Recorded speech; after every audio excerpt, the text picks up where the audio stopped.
조금 이렇게 좀 가까웠으면 좋겠어요. 여기 앞쪽에 착 모여갖고 좀 안아주시기도 하시고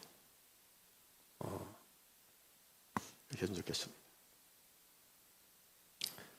예배 순서를 바꾸니까 잠깐만 잊어먹을 때가 있어요. 헌금 기도하는 것도 잊어먹을 때가 있고 광고하고 순서가 바뀌니까 그럴 때가 있는데 사람들은 이 세상적으로 느끼고 보고 듣는 것을 좋아합니다. 제가 헌금 기도 가끔 잊어먹을지라도 주님은 아십니까 모르십니까? 다 아십니다. 그죠? 네, 다 아십니다.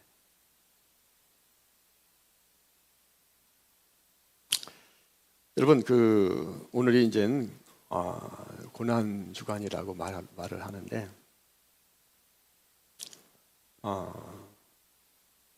그 당시 예수님 당시에 신앙생활을 잘했던 바리새인과 사두개인들 그들에게는 예수님이 어떻게 보였을까요? 정상적인 사람으로 보였을까요? 아니면은 이단으로 보였을까요? 이단으로 보였어요, 예수님.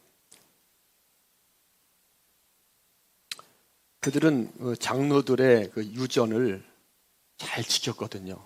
전통을 잘 지켰거든요. 근데 예수님은 이 땅에 오셔서 그 전통을 박살내셨죠, 다. 그렇죠? 그러니까 그 장로들은 바리새인과 사두개인들은 그 예수님의 모습을 보고 화가 날만하죠. 그죠? 그래 안 그래요? 저희 지금까지 하나님을 잘 섬겼는데 예수님이 그거 전통을 이게 아니다 하면 착 박살을 내는 거예요. 그러니까 그들은 예수님에 대해서 정말 화가 치밀어옵니다. 마태복음 15장 보면은 제자들이 어떤 음식 먹을 때 손을 씻지 않고 먹는 그것을 보고 바리새인과 사두개인들이 이렇게 말합니다. 당신의 제자들은 왜 장로들의 전통을 행하지 않고 범합니까? 예수님께서 그 말을 받아주셔서 이렇게 말합니다. 어찌하여 너희는 사람의 전통으로 하나님의 계명을 폐하려 하느냐? 자, 이 바리새인들과 사두개인들의 그 당시에 하나님을 잘 섬겼던 종교 지도자들의 모습이 우리 안에 있어요, 없어요? 있죠. 그렇죠? 그래서 우리가 지금까지 신앙생활을 해왔던 그런 모습, 전통, 그거에 반하는 예수님의 말씀을 전하면은 아무리 예수님의 말씀이라도 화가 나죠. 우리 윤경 여사님 화나죠? 다 똑같아요, 사람은. 근데 예수님이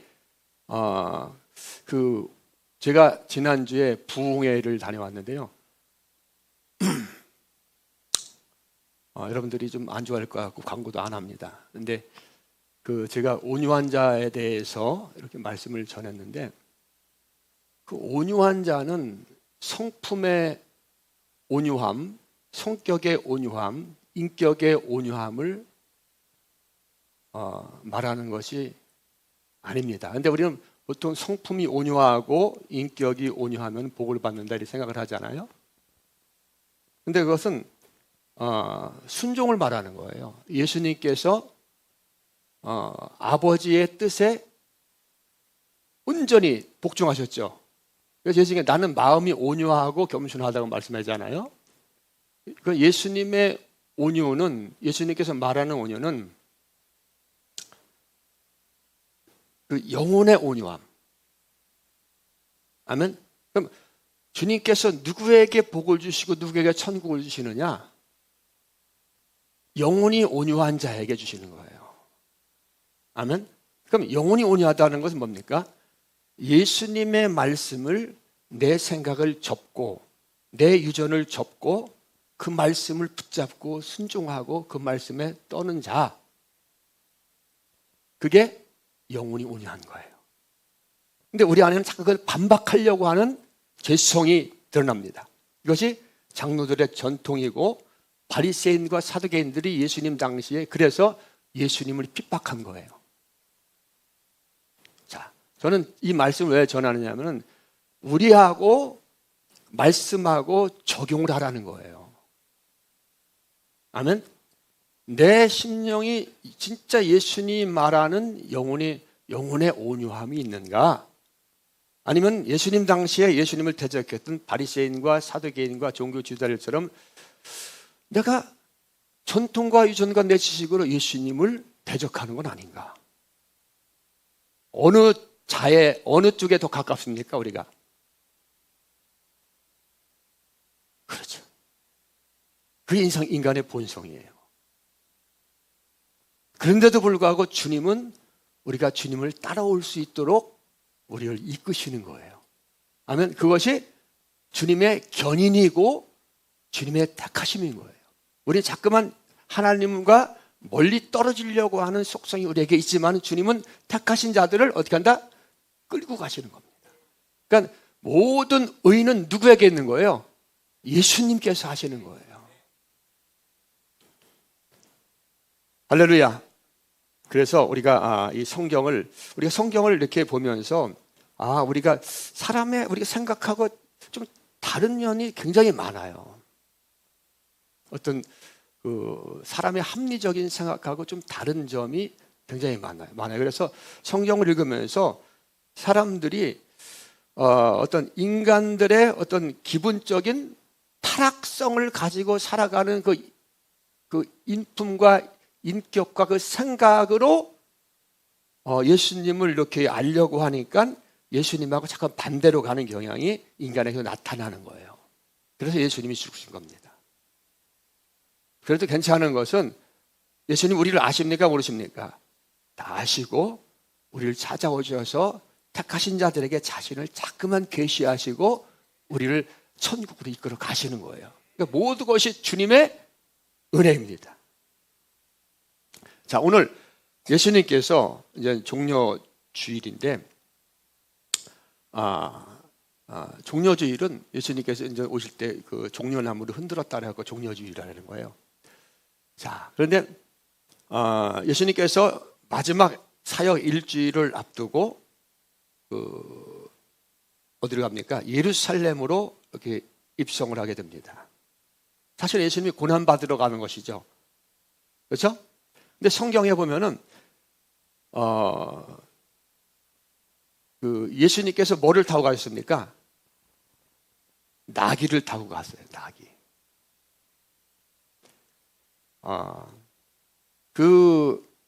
이제 어떤 전쟁에서 승리하는 사람이 개선 장군이 백성들의 환호를 받으며 그 성으로 입성할 때 뭐를 타고 들어갑니까? 그죠, 말을 타고 백마를 타고 들어가요. 그죠? 그렇지 않습니까? 그런데 예수님은 백마를 타고 가는 것이 아니라 나귀를 타고 갑니다. 나귀는 사실 폐장병이 묶여서 뒤에서 거기에 타고 이렇게 비난을 받고 들어와서 처형을 받는다던가 어떤 심판을 받는 그런 폐장병이 타는 것이 바로 나귀입니다. 자, 예수님께서 예루살렘으로 입성을 하는데 마지막 사역을 남겨놓고 예루살렘 성으로 입성하는데 예수님은 지금 고난을 받으러 가는 거예요. 마지막 예수님의 일주일 기간은 고통의 기간이고 배신의 기간이고 또 정죄받는 기간이고 예수님이 또 고문을 받았고 심한 모욕과 죽임까지 당하는 그 일주일을 말하는 겁니다. 예수님은 예루살렘에 그냥 입성한 것이 아니라 예수님은 앞으로 일어날 일을 다 알았을까요? 몰랐을까요? 예수님은 다 알고 있었습니다. 예수님은 예루살렘을 입성하는데 죽기 위해서 예루살렘으로 들어갑니다. 모든 것을 다 알면서도 예수님은 슬픔으로 예루살렘에 입성하지 않았어요. 오늘 말씀 보니까는 개선장군처럼 예수님은 모든 백성들에게 찬양을 받고 높임을 받고 호산나 그를 외치는 그 백성들과 함께 승리자처럼 개선장군처럼 예루살렘으로 입성합니다. 자, 예수님은 일주일 동안 고난을 받아야 되죠. 고통을 받고 인간적으로 생각하면 패배한 자입니다. 배신당하러 들어가고 고문당하러 들어가고 죽으러 가는 길입니다. 그렇다면은 예수님은 그 모든 것을 아는 예수님이라면은 사실 사람들이 원망스러울까요? 원망스럽지 않을까요? 지금 호산나를 외치는 자들이 예수님을 며칠 지나면 배신합니다. 십자가에 못 박으라고. 그런데 예수님은 그들을 원망하고 싶고 그들을 심판하고 싶고 그랬을 거예요. 그들을 피하고 싶은 마음도 있었을 겁니다. 그런데 예수님은 정반대로 찬양을 받으시고 환호를 받고 개선장군처럼 미술을 지으면서 예루살렘으로 입성합니다.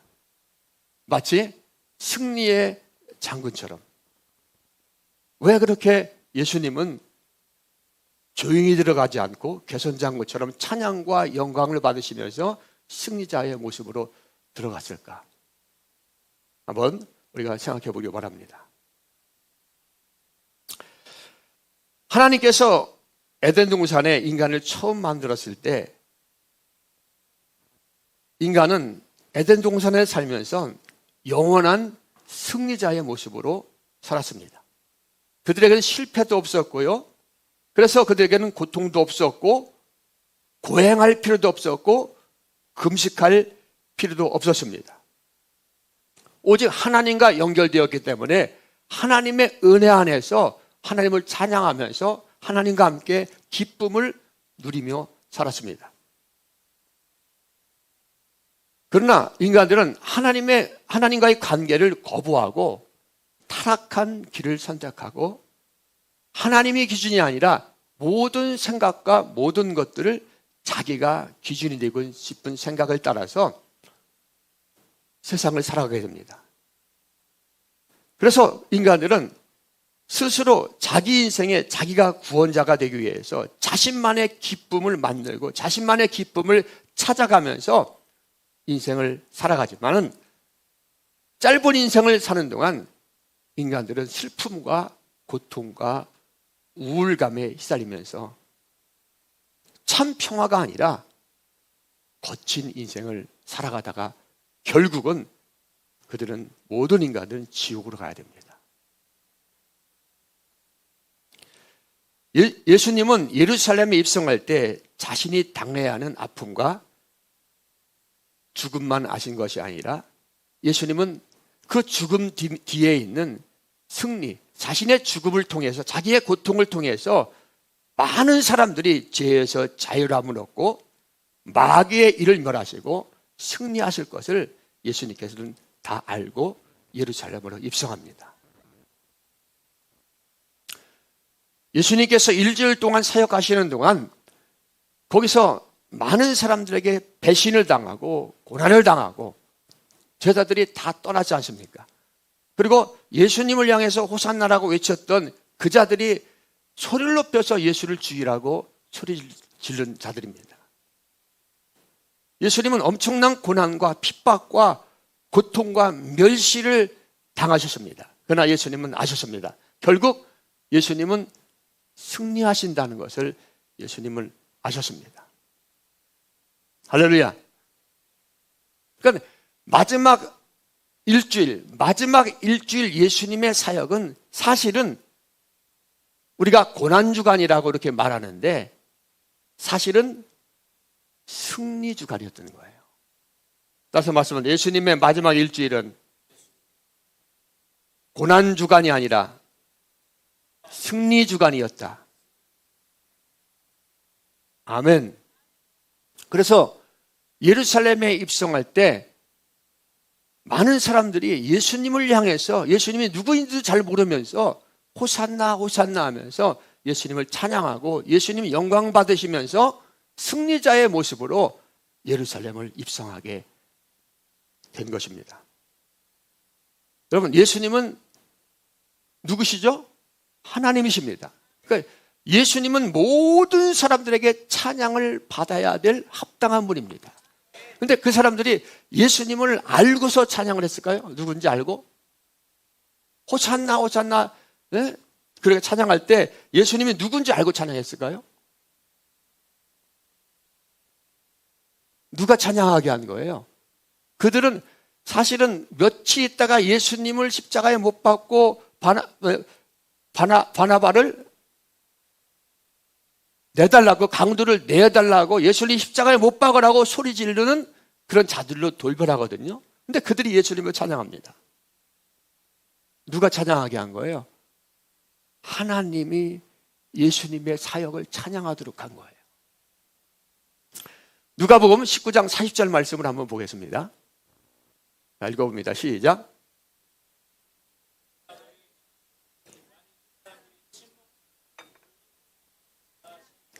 아멘. 우리가 아무도 찬양하지 않아도 무엇으로? 돌들이 예수님을 찬양하도록 하신다는 거예요. 돌들로도. 예수님을 찬양했던 그들은 사실은 돌 같은 존재예요. 그런데 하나님이 그들의 마음을 움직여서 예수님이 고난받으러 나귀 타고 들어가시는데 백마를 타고 들어간 것도 아닙니다. 나귀를 타고 들어가는데 무리들이 모여서 종려가지를 흔들며 자기 거수를 벗고 호산나 호산나 다윗의 자손이여 하면서 예수님을 찬양합니다. 자, 마지막 일주일에 인간적인 예수님의 모습을 보면은 실패한 자입니다. 그렇죠? 그러나 그것은 실패가 아니라 승리입니다. 예수님은 승리의 사역을 하기 위해서 예루살렘으로 입성하고 있습니다. 따라서 말하면 예수님은 승리의 사역을 위하여 예루살렘으로 입성한다. 아무도 예수님의 모습을 보고서 저분이 승리하는 자다라고 생각하는 사람이 있었을까요? 없었을까요? 없었습니다. 그런데 예루살렘 사람들은 예수님을 찬양했고 예수님은 예루살렘에 입성하면서 계속 고난을 받으십니다. 고통을 받으십니다. 인간은 어떤 일을 할 때 성공보다는 실패할 때가 많습니다. 어떤 일을 간절히 원하면서 그 길을 가지만 인간은 그 뜻을 이루지 못할 때가 많습니다. 예수님께서 예루살렘에 입성한 그 일주일은 인간들이 보기에는 완전히 실패의 시간입니다. 고난받는 시간이었고 배신받는 시간이었고, 그러나 예수님은 누구십니까? 하나님이십니다. 아무리 짓밟히고 아무리 고난을 당하고 아무리 배신을 당할지라도 예수님은 반드시 승리하십니다. 아무도 예수님을 찬양하지 않을지라도 예수님은 돌들로도 찬양을 받을 수 있는 분이에요. 우리가 신앙생활 할 때 우리의 모습을 보면은 꼭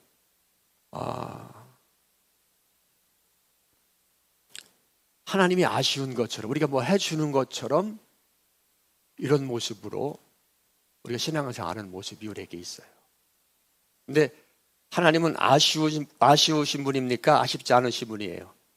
아쉽지 않으신 분입니다. 우리가 하나님을 찬양하지 않으면 하나님은 돌들로도 모든 만물이 다 일어나서 주님을 찬양할 수 있도록 하시는 분이에요. 예수님은 영원히 찬양받을 전능하신 하나님이십니다. 우리는 그 예수님을 찬양해야 됩니다. 예루살렘의 백성들이 예수님께 호산나를 외치며 승리자로서 오심을 찬양하는 것은 피조물로서 당연한 일이고 합당한 일입니다. 자, 그런데 예수님의 찬양하는 모습을 보고 싫어하는 사람이 있었어요. 찬양 받으시는 모습을 보고. 그들이 누굽니까? 바리새인들입니다. 종교주의자들, 사두개인들입니다. 예수님이 예루살렘에 나귀를 타고 입성하면서 그렇게 백성들로 찬양과 경배를 받으시는 모습을 보고 그 종교주의자들은, 그 바리새인과 사두개인들은 정말 못마땅하게 생각했습니다. 그들이 생각할 때는 예수님은 절대 찬양 받으면 안 될 자입니다. 오히려 찬양을 받아야 된다면 누가 찬양을 받아야 됩니까? 말씀대로 살고 계명대로 살고 윤리적으로 살고 하나님의 말씀을 잘 가르치는 자기들을 백성들이 찬양해야 되는데, 오히려 죽여야 될 저 예수가 찬양을 받으시니까 마음이 불쾌하기 시작합니다. 화가 나기 시작합니다. 그래서 그 바리새인과 사두개인들이 예수님을 찾아가서 단도직입적으로 말합니다. 누가복음 19장 39절 한번 읽어봅니다. 시작.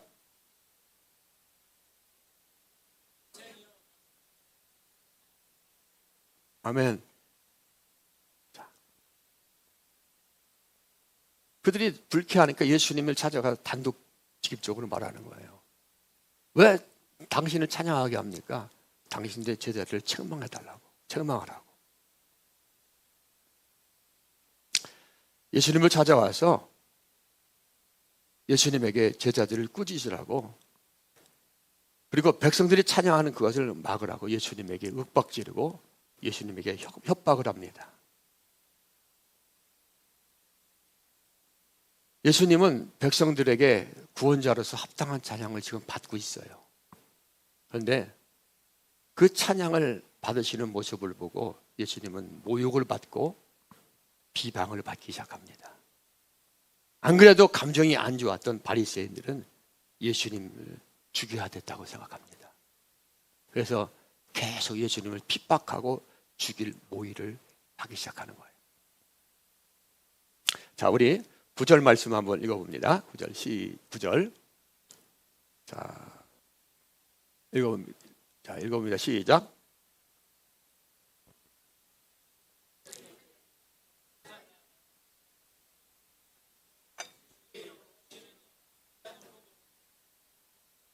아멘. 보통 찬양하는 게 아니고 호산나 하면서 자기 옷을 벗고 종려 가지를 흔들며 가지를 깔면서 주의 오시는 이름으로 오시는 이여 호산나 호산나 호산나 이렇게 찬양을 합니다. 이 찬양 소리는 예루살렘 전체를 휘감습니다. 호산나라는 말이 무슨 뜻일까요? 그렇죠. 자신을 구해달라는 거예요. 여호와 하나님을 향하여 이스라엘을 구원해달라고 외치는 겁니다. 다윗의 자손이여 나를 구원하소서. 우리 이스라엘을 구원하소서. 따라서 나를 구원하소서. 나를 구원하소서. 이렇게 나를 구원하소서. 다윗의 자손으로 오시는 이여 하면서 찬양을 합니다. 자, 이 말씀이 시편 118편 52절의 말씀이에요. 자, 한번 우리 읽어봅니다. 시편 118편 25절 읽어봅니다. 시작. 여호와여 구하옵나니 이제 구하옵소서. 여호와여 우리가 구하옵나니 이제 형통하게 하소서. 아멘. 자, 누구에게 찬양하는 겁니까? 여호와여 구하옵나니 이제 구원하소서. 이게 호산나입니다. 여호와여 구합니다. 이제 우리를 구원하소서. 여호와여 구하옵나니 이제 우리를 형통하게 하소서. 누굴 향해서 하는 찬양이에요? 하나님을. 그러니까 호산나는 누구에게 해야 되는 찬양입니까? 하나님께 해야 되는 찬양이에요. 그러니까는 이 찬양하는 백성들의 모습을 보고서 이 바리새인들은 정말 화가 났고 온 예루살렘 발칵 뒤집힌 거예요. 누굴 찬양하는 겁니까? 지금 하나님을 찬양하는 건데 그 자가 누구예요? 예수예요. 자, 그래서 온 예루살렘에 소동이 일어납니다. 10절과 11절 읽습니다. 시작. 예수께서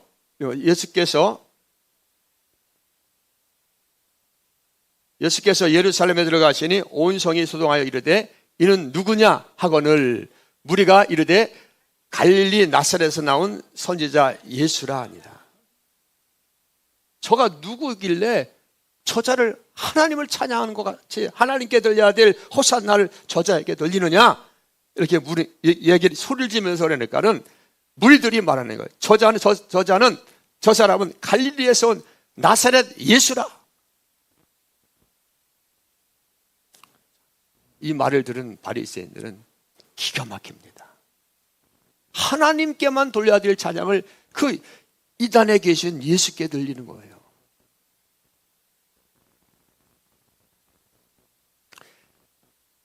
자, 그것도 그냥 자는 것이 아니라 뛰면서 종려가지를 흔들며 호산나 호산나 백성들이 모여서 찬양합니다. 누가부터 찬양하기 시작했을까요? 몰라요. 성경에 나타나지 않습니다.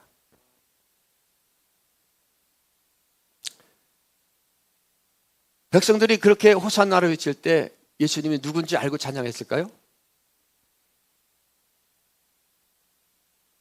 모릅니다. 모르니까 얼마 있지 않아서 예수를 죽이라고 소리치잖아요.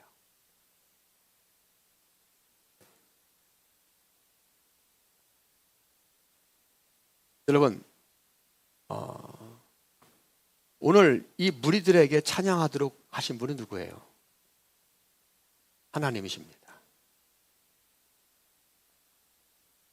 모든 인간들은요, 그 예수님을 찬양해야 되는 거예요. 빌립보서 2장에 보면은 모든 피조물들이 그 예수의 이름 앞에 무릎을 꿇게 하셨다고 말씀하고 있습니다. 이것이 바로 하나님의 질서입니다. 모든 피조물들은 주님을 찬양하도록 하나님께서 만드셨어요. 자, 이들이 예수님이 누구인지 알지 못했지만은 그들이 찬양하도록 역사하신 분은 누구예요? 하나님이십니다. 그들이 예수님을 호산나라고 찬양하게 지시하신 분은 누굽니까? 하나님이십니다. 자, 이 땅의 구원은 누구의 이름으로 주시는 거예요? 오직 예수의 이름으로 오십니다.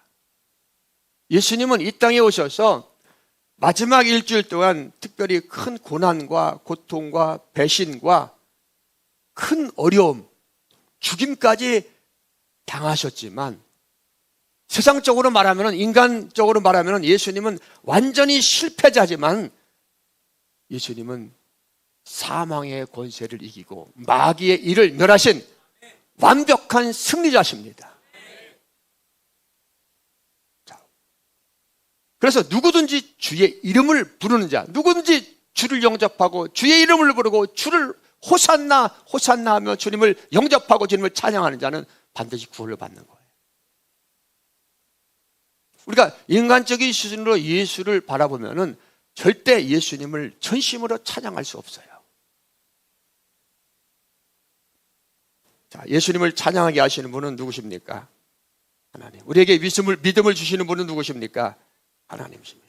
그러니까 내가 주님을 찬양할 수 있는 것도 사실은 주님께서 우리에게 찾아오셔서 믿음을 주시고 찬양하는 마음을 주셨기 때문에 찬양하는 거예요.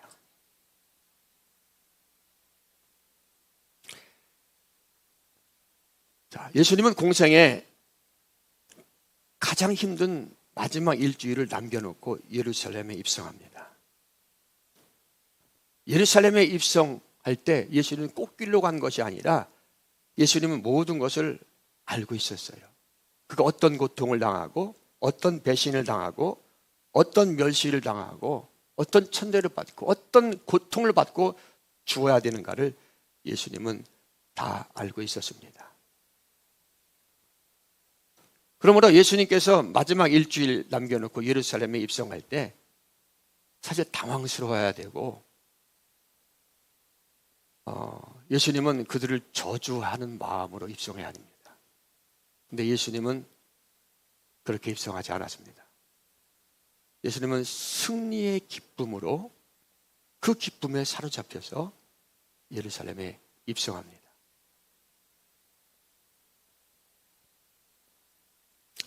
예수님은 절망 속에 예루살렘에 들어간 것이 아니라 기쁨과 즐거움으로 찬송을 받으시며 예루살렘에 입성합니다. 왜냐하면 예수님은 자신의 고통을 통해서 모든 자들이 살아날 것을 다 알고 계셨기 때문에, 아멘. 백성들이 자신을 버릴 것을 알고 제자들이 자신을 배신할 것을 알고 다 알고 있었지만 예수님은 승리의 기쁨으로 찬송과 영광을 받으시면서 예루살렘을 입성했습니다. 제자들은 예수님의 그 모습을 사실은 제자들도 잘 이해하지 못했습니다. 그런데 예수님께서 죽으실 때 제자들은 다 예수님을 배신했어요. 그리고 예수님께서 부활하시고 다시 찾아오셔서 그들은 예수님이 누구인가를 알게 되었고, 예수님 부활하시고 승천 이후에 제자들은 이 마지막 일주일 동안 금식했을까요? 고행했을까요? 우리도 예수님의 고난에 동참합시다 라고 이렇게 외쳤을까요? 그렇지 않았습니다. 제자들은 이 마지막 일주일을 오히려 전심으로 예수님을 찬양하면서 승리의 주님을 기뻐하고 감사하며 기념하면서 그 일주일을 보냈습니다. 여러분, 우리 기독교는 기쁨의 종교입니까? 고행과 금식의 종교입니까? 기쁨의 종교예요. 우리 사모님도 얼마 전까지만 해도 꼭 고난주간이 오면은 예수님의 일주일 사역을 남겨내면은 금식을 했습니다. 그런데 여러분, 기독교는 금식의 종교가 아니에요. 오히려 금식과 고행과 수행의 종교는 불교입니다. 기독교는 찬양과 기쁨의 종교이고 희열의 종교입니다. 기독교는 돛 닦는 데가 아닙니다.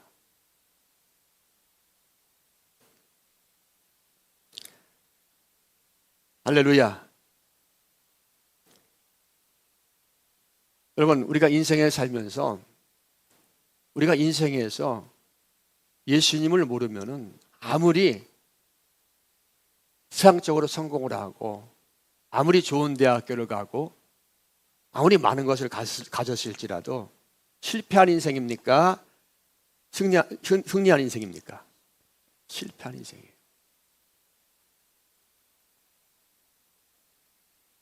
인생에서 가장 중요한 것은 승리하신 예수님을 아는 거예요. 그 예수님을 받아들이는 겁니다. 아무리 우리가 세상에서 성공하고 아무리 모든 것을 가질지라도 예수님을 모르면은, 그 승리하신 예수님을 모르면은 실패한 자가 되는 거예요. 그래서 요한복음 15장에 예수님께서 인생의 열매에 대해서 말씀하지 않습니까? 나는 포도나무고 너희는 가지다. 너희가 내게 붙어 있지 않으면은 밖에 버리워질 수밖에 없다. 땔감으로밖에 사용할 수 없다. 아멘. 우리가 짧은 인생을 살면서 우리가 추구해야 되는 것은 누구예요? 예수님. 우리가 알아야 되는 것은 누굽니까? 예수님. 우리가 믿어야 되는 것은 누굽니까? 예수님입니다.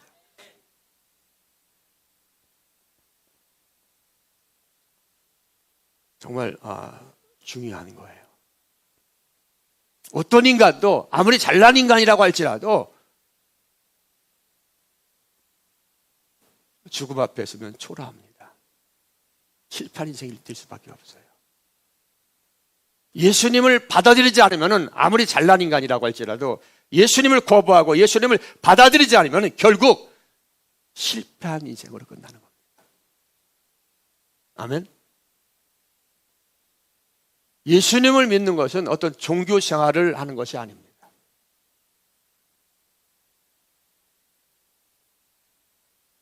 생명을 얻는 거예요. 예수님을 믿는 것은 승리의 길을 걷는 겁니다. 그래서 예수님을 거부하고 예수님을 받아들이지 않으면 결국 실패한 인생이 되어서 이 땅에서 자기의 기쁨을 찾다가 결국은 영원한 지옥으로 갈 수밖에 없어요. 그것이 인생입니다.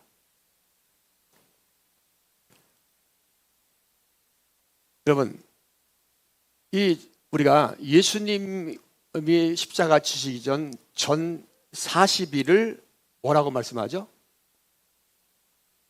사순절. 그죠? 그죠? 따라서 사순절. 자, 왜 사순절이라는 기간을 정했을까요?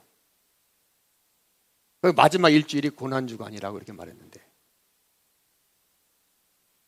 그러니까 예수님께서 40일 금식하시고 또 그 모세가 십자가를 밟을 때 40일을 시내산에 있었죠. 그 40년을 이스라엘 사람들이 방황을 했고 예수님 40일 금식하시고 그런 전통에 따라서 예수님이 십자가 지시기 40일 전을 뭡니까? 사순절이라고 전해서 그때는 뭐 하는 기간입니까? 종교력에서 종교력에서 뭐 하는 기간이에요? 그때는 예수님의 고난에 동참하자는 의미입니다. 그래서 그때는 금식을 계속 이어서 하는 거예요. 고행을 하고 예수님의 고난에 동참하자. 그래서 카톨릭 국가인 필리핀이나 이런 나라에서는 뭐 하죠? 사람이 진짜 십자가를 지고 십자가에 자기 못을 박습니다. 이거 보셨어요? 못을 발에다 박고 양손에다 박고 십자가에 매달리는 퍼포먼스를 합니다. 가시관을 쓰고 피 흘리면서 십자가를 지고 길을 걷습니다.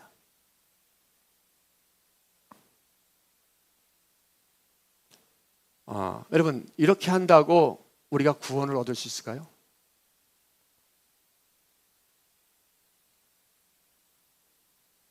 이것은 사순절과 고난주간은 사실은요, 기독교가 이제 로마가 기독교 국교가 되면서 그때부터 이제 타락하기 시작하거든요. 정치적인 교가 됩니다.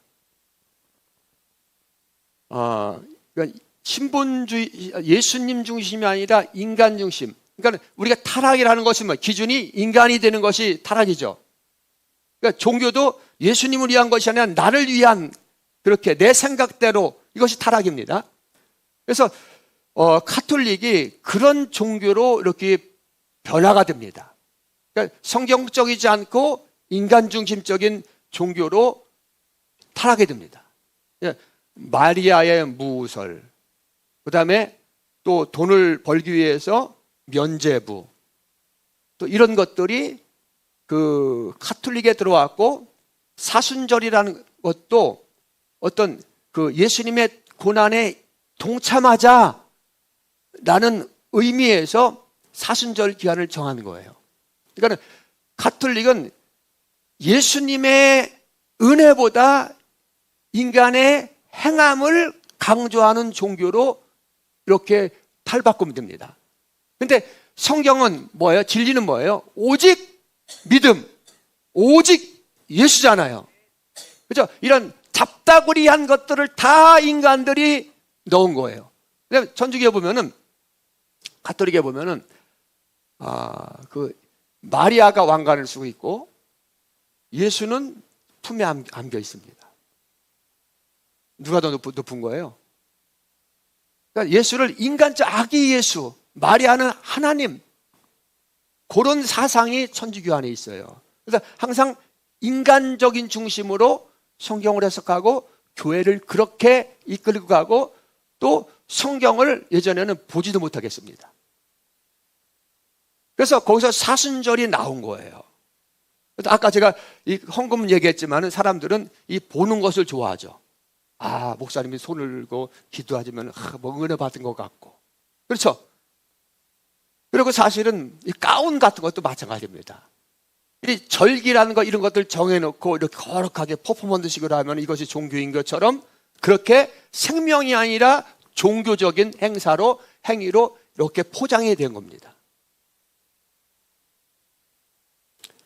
자, 그래서 이 사순절과 그 고난주간이라는 이 말은 사실은 가톨릭에서 온 거예요.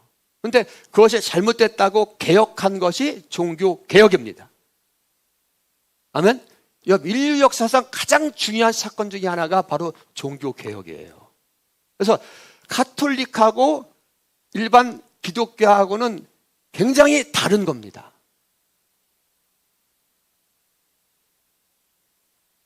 그래서 이 사순절, 예수님의 고난에 동참하자는 이 사순절과 고난주일은, 고난주간은 사실은 가톨릭의 어떤 관습입니다. 근데 그래서 종교개혁을 할 때 역사적인 것을 제가 얘기하는 거예요. 쯔빙글이나 칼빈이나 루터 같은 사람들이 있죠. 이런 사람들은 철저하게 이 사순절을 지키지 말라고 했어요. 그리고 사실은 그 십자가도 절대 걸으면 안 된다고 했습니다. 그리고 우리나라 장로교가 통합하고 합동이 있잖아요. 통합하고 합동이 갈라지기 전에 회의를 해갖고서 절대 교회 안에는 십자가를 걸면 안 된다라고 공문까지도 보냈어요. 자, 사람들은 봐야지 뭔가 하는 것 같고 그렇지 하잖아요. 그렇죠? 뭔가 헌금 들고서 기도를 해야지 내가 복 받는구나 그렇게 생각하잖아요. 근데 우리는 그런 퍼포먼스를 믿는 거예요? 생명 주신 예수를 믿는 거예요? 예수를 믿는 거예요. 잘 따라왔습니까, 여러분? 그래도 이렇게 하잖아요. 그게 장로의 유전, 바리새인과 사두개인들이 그렇게 예수님의 말씀을 거부했던 생각들이라는 거예요. 우리 누구에게 초점을 맞춰야 됩니까? 예수님. 여러분, 그 고난주간이 아니라는 얘기야? 그렇게 고난주간입니다. 근데 우리가 고난주간이라고 해서, 사순절이라고 해서, 거기 예수님의 고난을 그때만 기억하고, 그때만 그러는 거예요? 그래서 여러분, 브라질에 가면은 카니발이죠, 카니발. 축제. 별쇼를 다 하죠. 그죠? 카니발 축제는 그 사순절이 오기 전에 굶어야 되니까 막 먹고 막 세상의 육신적인 것을 막 취하는 게 카니발입니다. 인간 다 타락한 거예요. 우리는 언제나 평생 동안 예수님을 생각하고, 할렐루야! 우리는 고행하는 신앙이 아닙니다. 우리는 굶고 또 우리는 금식하고 예수님의 고난에 동참함으로 우리가 구원을 얻는 것이 아닙니다. 우리의 구원은 오직 누구예요? 오직 예수님입니다. 자, 그럼 예수님의 마지막 예루살렘에 입성할 때 호산나 호산나 나를 구원하소서 이렇게 찬양했던 것이 맞습니까? 아니면은 고난에 동참해야지, 금식해야지, 이게 맞습니까? 자, 제가 하나 예를 들어서 말씀을 할게요. 엄마가 나를 산중에 고통 가운데 낳으셨어요. 그날이 무슨 날입니까? 생일입니다. 생일. 그렇죠? 그런데 엄마가 나를 고통 가운데 낳았다고 너 생일날 금식해, 그때 고행해, 내가 얼마나 고통을 당했는지 나를 생각하면서 저도 함께는 굶어야지. 엄마가 이렇게 합니까? 아니면 그때 맛있는 밥을 차려줍니까? 그날은 기쁨의 날이고, 그죠? 그렇지 않습니까? 그러면 예수님께서 우리를 낳으셨어요. 우리에게 생명을 주셨습니다. 그 생명을 주신 예수님을 생각하면서 금식해야 됩니까? 아니면 주님을 전심으로 찬양해야 됩니까? 네? 찬양해야 되죠. 그러면 우리의 이 생각들이 지금 기존의 우리 생각들이 어디에서 온 거예요? 유전과 전통에서 온 거예요. 그럼 우리 예수님은 우리에게 원하는 것이 뭡니까? 금식입니까? 주님의 승리를 기뻐하며 찬양하는 거예요. 그렇죠. 근데 우리의 신앙이 예수님을 알기 시작하면은 이제 바뀌기 시작합니다. 자, 이것이 기독교의 전통인 거예요. 그런데 우리가 돌아가지 말아야 될 그 예수님을 잊어버리니까, 예수님이 누군지 정확하게 알지 못하니까 인간 기준으로 예수님을 생각하면서 그 버려야 될 유전을 갖고 들어와서 그것이 거룩한 것 같이 보이고 그것이 뭔가 하는 것 같이 생각이 되니까 그 폼으로 들어가는 예수님을 알지 못하는 많은 사람들이 한국 교회에 있다 없다? 있다. 그래서 예수님께서 예수 부흥을 선포하면서 이제는 기쁨으로 금식하지 말고 주님을 찬양하면서, 아멘, 마음껏 먹으면서 할렐루야 나를 인하여 기뻐하라고 말씀합니다.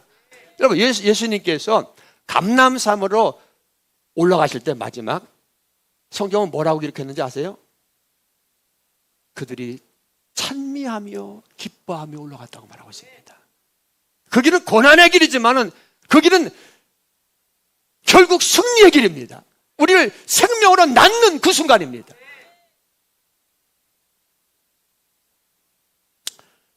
예수님께서 마지막 제자들하고 식사하실 때 금식하라고 했어요. 예수님께서 만찬을 차려놓고 먹으라고 했습니까?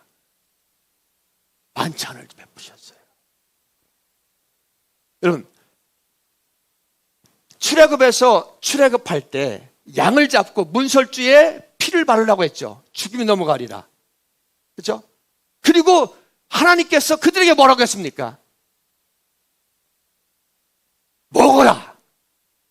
양 고기를 밤새도록 먹어라. 누구의 말씀입니까? 하나님의 말씀이에요. 그래서 우리는 예수님을 아는 신앙으로 바뀌어야 됩니다.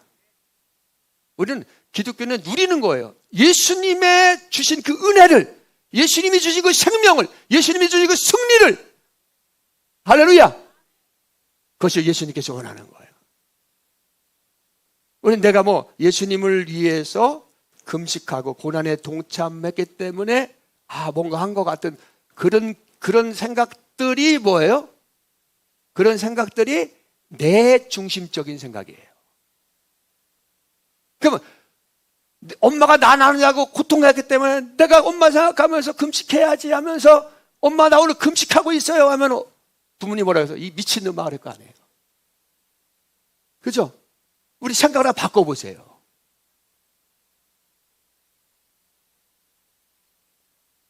할렐루야. 자, 우리의 공로는 0. 그렇죠? 우리의 의는 0입니까? 100입니까? 0. 예수님의 공로는 100. 우리가 주님의 고난에 동참해서 뭘 이루는 것이 아니고 우리가 해야 되는 뭡니까? 영원토록 주님의 승리하심을, 주님께 내가 생명 주심을 영원히 찬양하는 거예요. 기뻐하면서 뛰며 주님을 찬양하는 것입니다. 에베소서에도 주님께서 우리를 택하시고 우리를 예수 그리스도 안에서 우리에게 생명 주시고 우리를 살리신 이유는 뭐라고 그랬어요? 너희가 나를 생각하면서 고행하라, 나를 생각하면서 금식하라. 그러기 위해서 우리를 찬양했다는 거예요? 우리를 구원했다는 겁니까? 아니죠. 그 예수님을, 그 하나님을 영원히 찬양할 수 있도록 찬양하게 하려 하십니다. 내 영혼이 은총 입어 중한죄짐 벗고 보니 슬픔 많은 이 세상도 천국으로 와도다. 기독교는요, 고행하고 금식하고 수행하는 종교가 아니라 나를 살리신 그 예수님을 영원히 찬양하는 것입니다. 때로는 우리에게 힘든 일이 있을 수 있어요. 어려운 일이 있을 수 있습니다. 실패 가운데 우리는 한숨 쉬고 있을 때도 있어요. 그러나 여러분, 실상은 실패가 아닙니다. 우리는 승리자입니다. 아멘. 옆에 사람에게 인사하세요. 우리는 승리자입니다. 우리는 이긴 자입니다. 할렐루야. 여러분, 때로는 주님께서 우리를 풍랑을 만나게도 하시고 어려움을 만나게도 하십니다. 우리에게 때로는 병도 올 수가 있어요. 그런데 우리는 그때도 어떻게 하든 기뻐하고 즐거워하며 우리에게 승리를 주시는 주님을 찬양해야 됩니다. 우리의 삶은 이 세상이 끝이 아닙니다. 아멘. 할렐루야. 주님이 우리를 최선의 길로, 최고의 길로 우리를 지금 이끌고 계시는 거예요. 주눅 들지 마시고 고난에 참여한다고 막 금식하고 그러지 마시고, 나를 위해서 생명 주시고 나를 살리신, 나에게 영원한 승리를 주신 그 주님을 생각하면서 기뻐하고 찬양하는 저와 여러분들 되길 예수님의 이름으로 축복을 드립니다. 자, 우리 이 시간에 우리 성찬을 하도록 하겠습니다. 자, 나에게 생명 주신 그 예수님의 살을 이 시간에 먹습니다.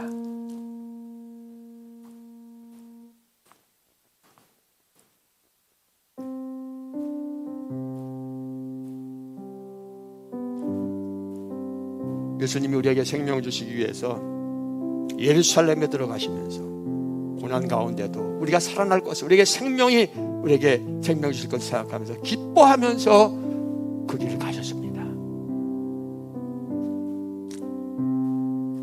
이 시간에 주님의 보혈을 마십니다.